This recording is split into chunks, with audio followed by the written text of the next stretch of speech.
안녕하세요, 여러분. 혹시 요즘 이런 경험 있으신가요?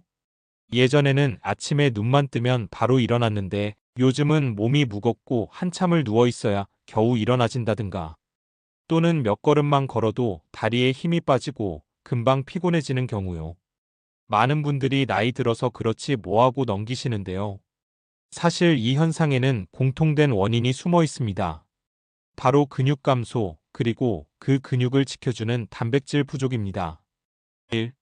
왜 중년에 단백질이 중요할까요? 근육은 마치 칩을 지탱하는 기둥 같아요. 40대 이후부터는 그 기둥이 서서히 약해지는데 연구에 따르면 40세 이후 매년 1%씩 근육량이 줄어든다고 합니다. 눈에 잘 띄진 않지만 이게 쌓이면 60세가 되었을 때는 젊었을 때보다 근육이 30% 가까이 줄어들 수 있어요. 근육이 줄면 어떤 일이 생길까요? 첫째, 체력이 약해집니다. 둘째, 대사가 떨어져서 똑같이 먹어도 살이 더 찌죠. 셋째, 균형 감각이 약해져서 작은 사고에도 크게 다칠 위험이 높아집니다. 이 모든 걸 막는 열쇠가 바로 단백질 섭취예요.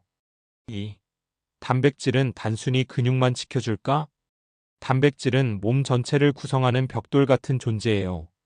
머리카락, 피부, 손톱, 호르몬, 면역세포까지 전부 단백질에서 시작됩니다. 예를 들어 면역세포를 만드는 재료도 단백질이거든요. 그래서 단백질이 부족하면 작은 상처가 잘 낫지 않고 감기 같은 가벼운 질환에도 회복이 더딜 수밖에 없습니다. 저도 예전에 단백질을 잘 안 챙기던 시절이 있었어요. 그때는 운동을 조금만 해도 근육통이 오래 갔고 감기도 쉽게 걸리더라고요. 그런데 식단을 조정해서 하루 단백질 양을 늘리고 나니 확실히 회복 속도가 빨라지고 피로가 덜 쌓이더라고요. 3. 단백질은 얼마나 필요할까? 그럼 도대체 얼마나 먹어야 하나 궁금하시죠? 중년층은 보통 체중 1kg당 11.2g의 단백질이 필요해요. 예를 들어 몸무게가 60kg인 분이라면 하루에 6070g 정도 섭취해야 하죠. 숫자만 들으면 별거 아닌 것 같지만 실제로 밥 위주의 한국 식단에서는 이 양을 채우기가 꽤 어렵더라고요. 4. 음식 속 단백질 얼마나 될까? 한번 쉽게 계산해 볼까요?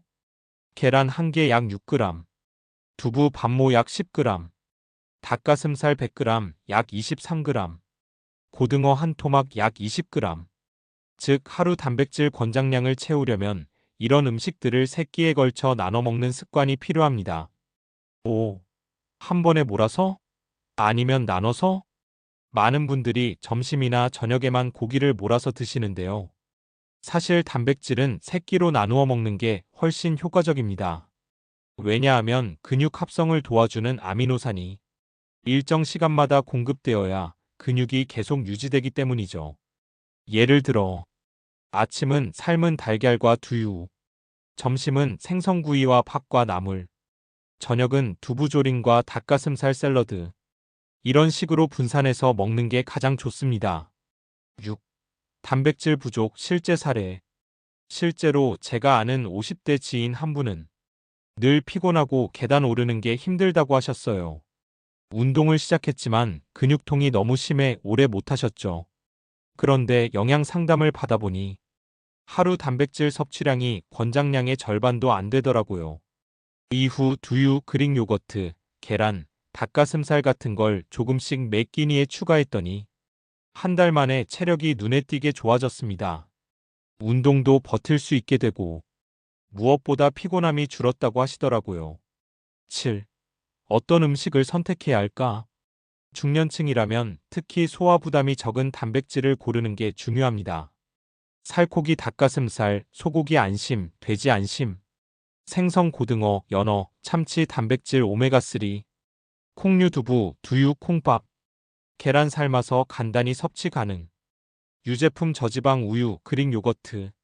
또 최근에는 단백질 보충 파우더도 많이 드시는데 식사로 충분히 못 챙기는 경우 보조적으로 활용하면 좋아요. 다만 무조건 가루에 의존하기보다는 음식에서 얻는 걸 기본으로 하셔야 합니다. 8. 단백질과 함께 챙겨야 할 것들. 단백질만 챙기면 끝일까요? 아닙니다. 단백질이 제 역할을 하려면 운동과 함께 가야 합니다. 특히 근력 운동이 필수예요. 근육은 쓰지 않으면 줄어들고 사용해야만 유지됩니다. 그러니 주 23회 정도 가벼운 아령 운동이나 스쿼트, 걷기 운동을 병행해야 단백질이 근육으로 잘 합성됩니다. 또 비타민 D와 칼슘도 중요합니다. 단백질이 근육을 지킨다면 칼슘과 비타민 D는 뼈를 지켜줍니다. 뼈와 근육은 한 세트라고 보시면 됩니다. 9. 중년 이후 삶을 바꾸는 작은 습관.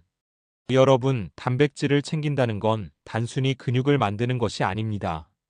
사실은 활력 있는 노년을 준비하는 가장 확실한 보험이에요. 미국 노인학 연구에서는 단백질을 꾸준히 섭취한 사람과 그렇지 않은 사람을 비교했을 때 단백질을 충분히 먹은 그룹은 낙상 위험이 절반 이하로 줄었다는 결과도 있습니다. 생각해 보세요. 70대, 80대에도 내가 원하는 곳을 내 발로 걷고 여행도 가고 손주랑 놀 수 있다는 건 얼마나 큰 행복일까요? 그 시작이 바로 오늘 저녁 식탁의 단백질 한 조각입니다. 오늘 내용을 정리해 드릴게요. 중년부터 근육은 빠르게 줄어든다.